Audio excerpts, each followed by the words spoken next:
Just wanted to let you know right up front that our schools are going to be ready.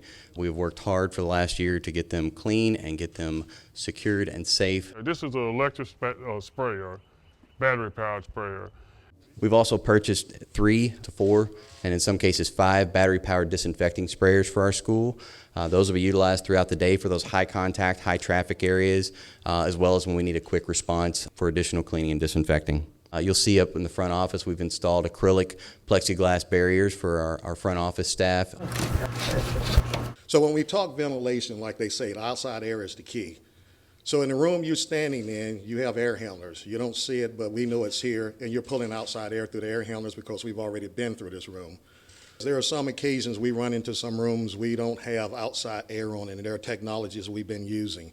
So one of the main technologies that we've been using is this little device here, and this little device basically is what he called a bipolarization ion filters. It's a big way of just basically saying we put ions in the air.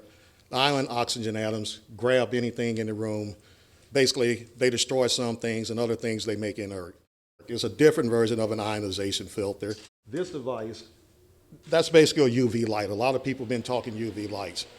That's very limited situations where we have no ventilation, we have no outside air, and we're in a closed-in room, and the room must be used. Those are the lovely water bottle filling stations that we put in schools this year, so the kids will not be using the fountain, they'll be using the water bottle fillers, and it'll be very safe. First thing I'll do, I always come in and sanitize every one of these desks. And I would use Rejuvenol. This is what they'll be using at night.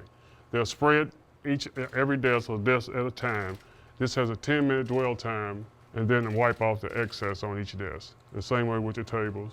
We're happy to be vaccinated and ready to get our kids back in our classrooms. Yeah, and get out of my house. Yes. Yes, I cannot wait to be back in school. We feel really safe. We feel good.